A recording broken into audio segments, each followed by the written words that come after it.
జనవరి 1వ తారీఖు అడుగు పెట్టింది మొదలుకొని ఈ రోజు వరకు ఎలాంటి వార్తలు వింటున్నారు మీరు? పచ్చగున్న దేశం ఎర్రగా తయారైపోలేదా? ఒక మాటలో చెప్పనా, గ్లోబల్ ఫెస్టివల్ అని ఒకటి పెట్టినారు USA లో. ఆ ఫెస్టివల్ లో ఒక ఆడ మనిషి మాట్లాడుతూ స్కోర్లు వేస్తూ అంటది, ఈ దేశంలో దేవుడే లేదు, దానికి పెద్ద ఆశ్చర్యపడే పనే లేదు అని అన్నదా.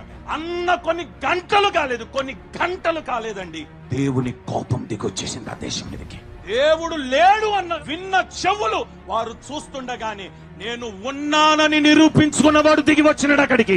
సృష్టికర్తనైన నన్నే నువ్వు లేవనంటావా?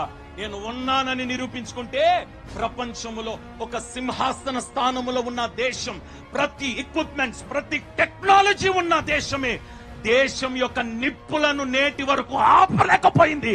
ఎందుకనంటే ఆ నిప్పును పంపించిన వాడు నరుడు కాదు, దేవుడు.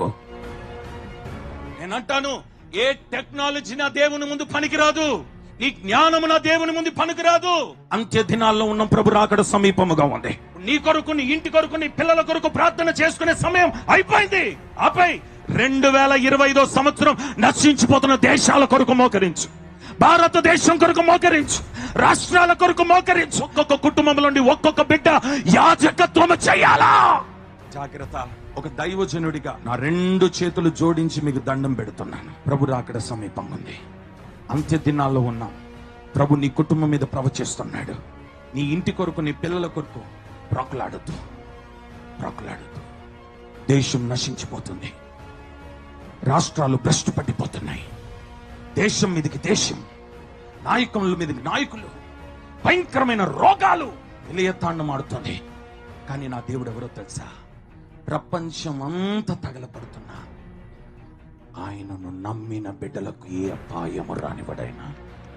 ఎందుకంటే ఒకే ఒక మాటతో వాగ్దానం చేసినాడు, ఏ తెగులు నీ ఇంటికి రాదు.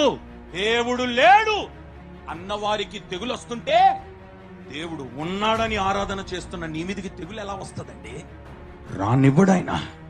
రానివ్వడు. అందుకని అన్నాడు, నేను నిన్ను మరచిపోలేదు.